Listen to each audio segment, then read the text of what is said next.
this article and the video will change your mind. তিতাসের জয়গানের কথা বলে গেছেন অথবা তিতাসের কুল থেকে জন্ম নিয়ে তিতাস বন্দনা করেছেন অদ্বৈত মল্লবর্মণ তিতাস একটি নদীর নামের মাধ্যমে। তিতাসের জয়গান গেয়েছেন কবি আল মাহমুদ। এই তিতাসের কুল থেকে জন্ম নিয়ে পাকিস্তানের গণপরিষদে সর্বপ্রথম বাংলা যে আমাদের রাষ্ট্রভাষা হবে সেই প্রস্তাবটি উত্থাপন করেছিলেন শহীদ ধীরেন্দ্রনাথ দত্ত। এই তিতাসের বয়ে চলার কলকল শব্দ থেকেই সুরের সম্রাট হয়ে সারা পৃথিবীতে প্রশান্তির সুর ছড়িয়েছিলেন সুর সম্রাট উস্তাদ আলাউদ্দিন খাঁ। তিতাস থেকেই উঠে এসেছে সাধক মনমোহন দত্তের মাধ্যমে মলয় সঙ্গীতের জন্ম হয়েছিল। এই তিতাসের পানিতে উজু করে বড় হুজুর সহ কত পীর মাশায়েখ অলি আউলিয়া গাউস কুতুব। এই তিতাসের ঢেউ থেকে পুতুল নাচের সৃষ্টি।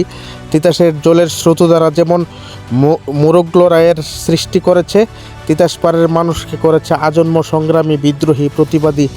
প্রাচীনকাল থেকেই এই তিতাসের প্রেম ও দ্রোহ সংগ্রামের বন্দনা হয়ে আসছে। তিতাসের সন্তান হিসেবে তিতাসকে রিব্র্যান্ডিং করা আমাদের সবার দায়িত্ব। তাই বিশেষ করে ব্রাহ্মণবাড়িয়ার প্রতিটি সন্তান, ছেলে এবং মেয়ে, সবার দায়িত্ব বিশ্ববাসীর দরবারে আমাদের মাতৃরূপী মমতাময়ী তিতাসকে তুলে ধরা। তারই অংশ হিসেবে তিতাসের সন্তান আমি জালাল সুমন আহমেদ তিতাস বন্দনা করতে এসেছি আজ। তিতাসের আমি সন্তান, এই গর্বের আমার শেষ নেই। তিতাসের অগণিত রূপ, লাবণ্য, গুণ নিয়ে সৃষ্টি হয়েছে কত শত গান, গল্প, কবিতা। প্রকৃতির কোলে লুকিয়ে থাকা অজস্র সৌন্দর্যের মধ্যে তিতাস নদী যেন এক অনন্য রোমান্টিক উপাখ্যান। বাংলাদেশের উত্তর পূর্বাঞ্চল জুড়ে বয়ে চলা এই নদীটি তার নিস্তব্ধ গতিতে মনে করিয়ে দেয় প্রেমের সেই অমোঘ সুর যা হৃদয়কে ছুঁয়ে যায় নিঃশব্দে। অঞ্চলটি ব্রাহ্মণবাড়িয়া। তিতাস নদী শুধু জলধারা নয়, এটি একটি অনুভূতির নাম।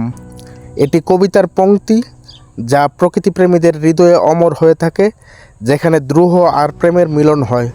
তিতাস নদীর তীরে দাঁড়ালে মনে হয় যেন সময় থমকে দাঁড়িয়েছে। নদীর জলের উপর পড়া সূর্যের আলো যেন ঝিলিক দিয়ে ওঠে, আর সেই আলোয় মিশে যায় নদীর তীরের সবুজের সমারোহ। দূরের নৌকাগুলো যেন প্রেমিক প্রেমিকার মতো নদীর বুকে ভেসে বেড়ায়, তাদের গতিতে লুকিয়ে থাকে জীবনের গান। তিতাসের জল যেন প্রকৃতির অশ্রু, যা তার সৌন্দর্যের অতৃপ্তিকে ধরে রাখে। এই নদীর তীরে বসে থাকলে মনে হয় যেন প্রকৃতি নিজেই কবি হয়ে উঠেছে।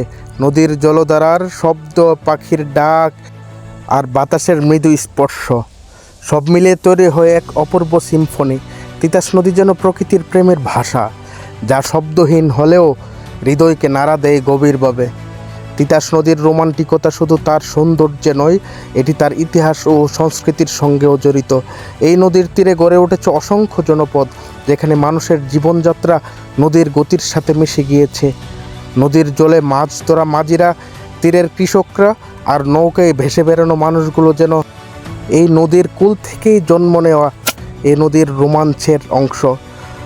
তিতাস নদী শুধু একটি নদী নয়, এটি একটি অনুভূতি, একটি স্বপ্ন। এটি প্রকৃতির সেই রোমান্টিক সঙ্গীত যা আমাদের হৃদয়ে জাগিয়ে তোলে প্রেমের সুর। তিতাসের জলধারায় ভেসে যাওয়া প্রতিটি মুহূর্তে যেন জীবনের একটি কবিতা, যা আমরা বারবার পড়তে চাই, বারবার অনুভব করতে চাই। এখানে কত খেটে খাওয়া মানুষের গাম মিশে আছে তিতাসের সঙ্গে, এক হয়ে গিয়েছে।